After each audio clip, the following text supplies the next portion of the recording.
Hey, what's up, everybody? My name is Michael Music, and uh, I'm testing out this one app to go live. Okay, so hopefully it goes well. But anyways, that's not important to you. The importance is we're going to be talking about the power of the mastermind.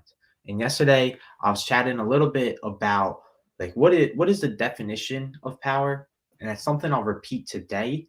So Napoleon Hill defines power as organized and intelligently directed knowledge. Okay, now how does that come into play with the mastermind?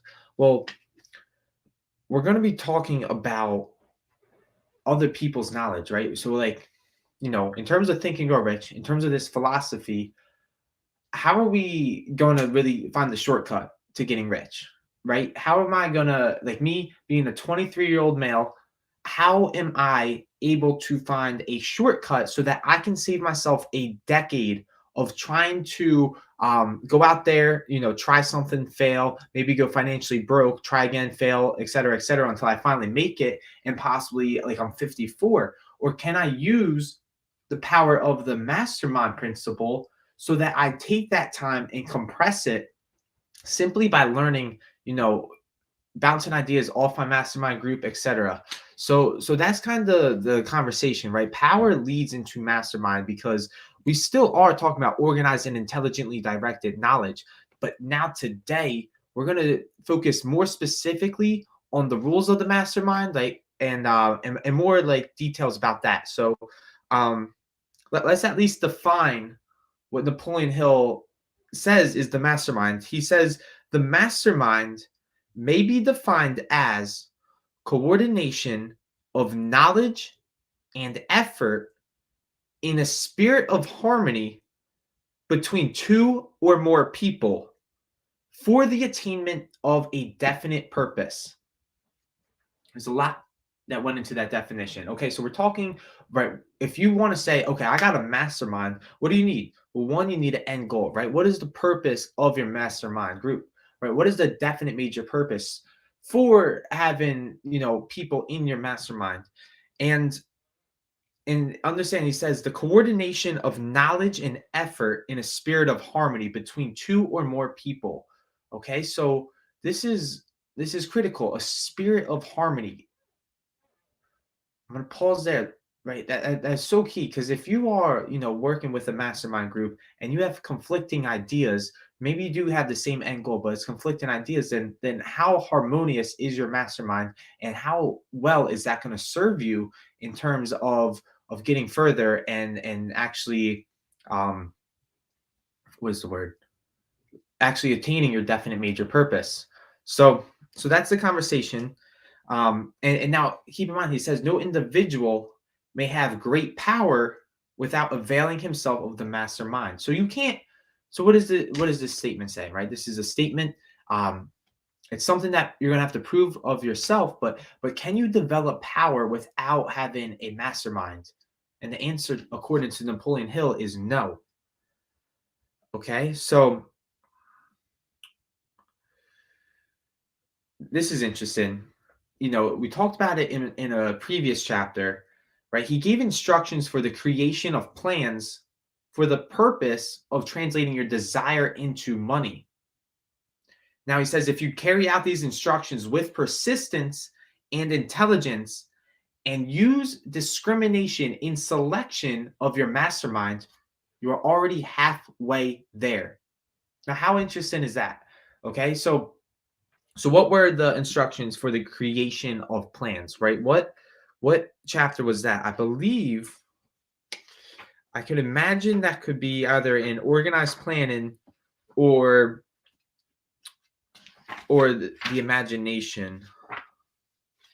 Let me just see if it's in the beginning of organized planning, the exact instructions.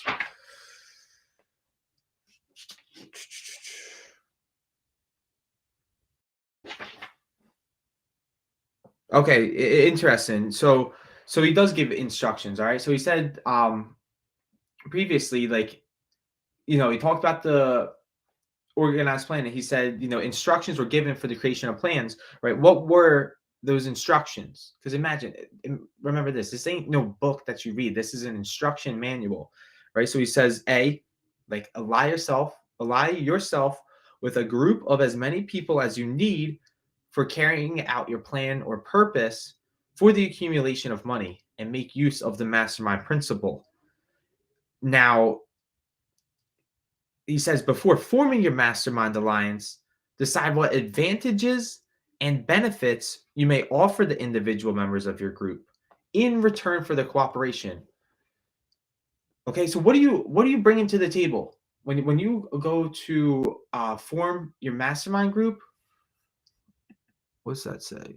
Okay, when you go to form your mastermind group, what are you bringing to the table? See, arrange to meet with the members of your mastermind group at least twice a week, right? So, how often are you meeting with them? And then D, maintain perfect harmony between yourself and every member of your mastermind group. If you fail to carry out this instruction to the letter, you may expect to meet with failure.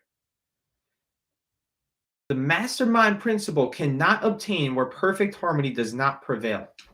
Okay, so that's worth chatting about again, right? What does it mean to have perfect harmony with everybody in your mastermind group? And it's interesting because every time I read organized planning, I glance over those instructions and I forget that those are clear-cut instructions for forming your mastermind group. So what did he say? He said, realize that you got to utilize the principle here. You got to be aware of who's in your mastermind, right? Are you in harmony with everyone in your mastermind? And you got to meet with them at least twice a week, right? How often am I meeting with my mastermind group? And am I working in a spirit of perfect harmony with them? Now, Napoleon Hill says if you carry out these instructions with persistence and discipline, right, you're already halfway towards your goal. How cool is that? If you want it a 50% lead to whatever dream you want, how cool would that be if you could get a head start like that? Well, boom, you follow these instructions, right, and see where that takes you.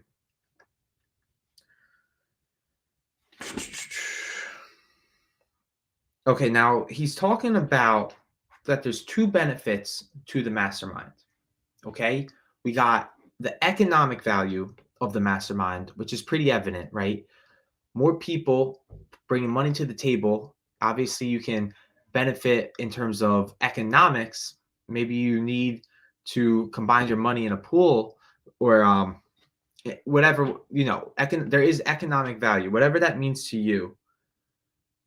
But there's also the psychic value, right? He says the psychic phase of the mastermind principle is way more abstract, much more difficult to comprehend because it has reference to spiritual forces with which the human race as a whole is not well acquainted. Okay, now he says this statement. He says that no two minds can ever come together without thereby creating a third, invisible, intangible force which may be likened to a third mind. Okay, so let me repeat. We talked about there's two benefits to starting a mastermind principle, right? There's the economic value, right? Maybe you do surround yourself with people that have more riches than you that can provide economic value to helping you get to the definite major purpose that you set out to get to, or the psychic value, right? It's much more harder to see because it's invisible by nature. But keep in mind, he says that no two minds, when they get together, no two minds can come together without thereby creating a third, invisible, intangible force, which may be likened to a third mind. Think about that, right? Think about like whenever you come into contact with someone in your mastermind, that there is just this orb. I think of it as, right? All the ideas that you share with one another, right, are held in this force, and maybe you guys go your separate ways, right? The force is still there. It's invisible and it's intangible, right? But when your two minds come back, right, all the ideas that you share with one another is right back there. And that's what he's saying, that it may be likened to a third mind. So that's the psychic phase. Now, he's going to explain this a little bit further so that I don't just sound crazy talking about intangible forces. He said, keep in mind that there's only two known elements in the entire universe, right? You got energy and you got matter. It is a well-known fact that matter may be broken down into like molecules, atoms, electrons, and there are units of matter which may be isolated, separated, and analyzed. Likewise, there are units of energy. Okay, now he says the human mind is a form of energy, a part of it being spiritual in nature. When the minds of two people are coordinated in a spirit of harmony, the spiritual units of energy of each mind form an affinity, which constitutes the psychic phase of the mastermind. Okay, a lot was said in there. We're talking about the human mind, right? No one has seen the human mind, right? A lot of people think that their brain is the human mind. It is not, right? Your brain is not the same thing as the mind. Okay, so you know, I get if that doesn't make sense, right? It took me a while to understand that as well. That's something I used to think. Now, do I know what the human mind is? No, not necessarily. I've never seen it. Nobody has. But let's just like keep trying to understand this. Like he says, when the minds of two people are coordinated, the spiritual units of energy of each mind form an affinity. What does that mean? Form an affinity. Right? What does an infinity symbol look like? Which constitutes the psychic phase of the mastermind. Okay.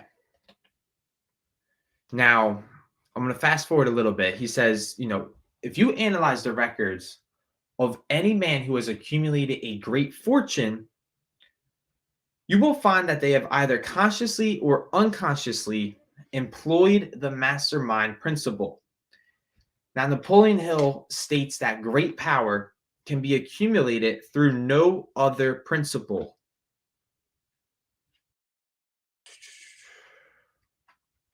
Okay, now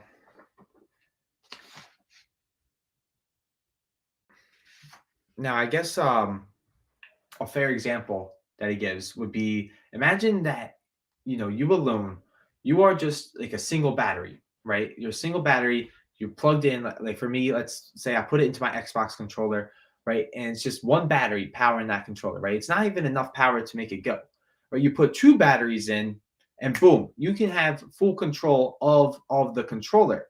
Now, if it's for a bigger device, a bigger electronic device that requires more energy, or you can put four batteries in or even more, and you understand how all the energy from those batteries really accumulates and gives the device that it needs more power, right? That's essentially a good metaphor for what I'm talking about by power, and when we're talking about the mastermind, how more minds in a spirit of perfect harmony will generate more power towards the definite major purpose.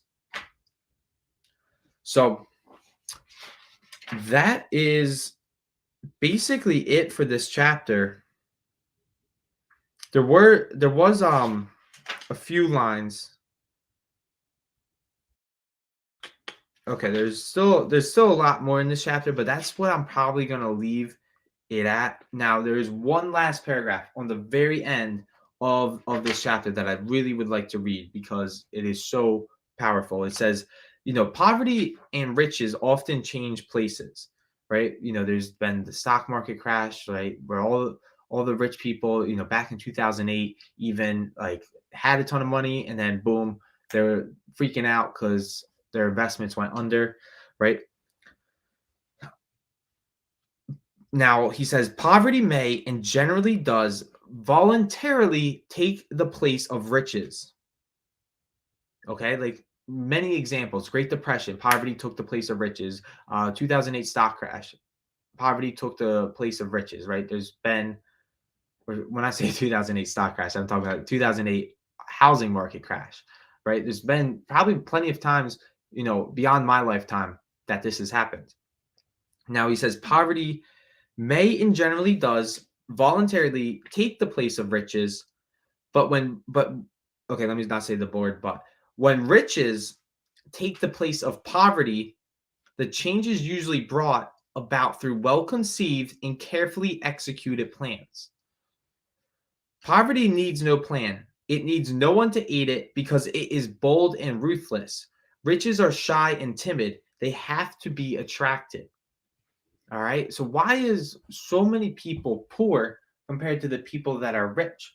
Right? He says right here, poverty doesn't require a plan. You need no plan to be poor. You can be poor pretty quickly because you don't have a plan in place to attract the riches. However, if you want to be rich, right, you truly cannot attract riches without well-conceived and carefully executed plans.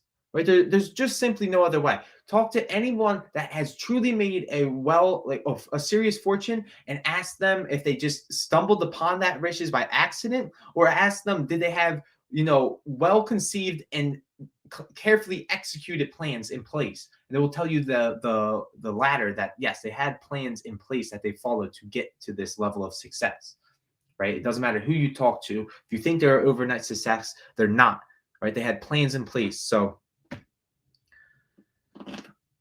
finally, I'll end it off with this. Anybody can wish for riches, and most people do, but only a few know that a definite plan plus a burning desire for wealth are the only dependable means of accumulating wealth. Right? So most people wish for riches. Anyone can. Anyone can wish to be rich, and most people do. But few know that a definite plan plus a burning desire for wealth are the only dependable means of accumulating wealth. Right? How well are your definite plans, and how much of a burning desire do you truly have to achieve wealth? Okay? So I'll leave you with that.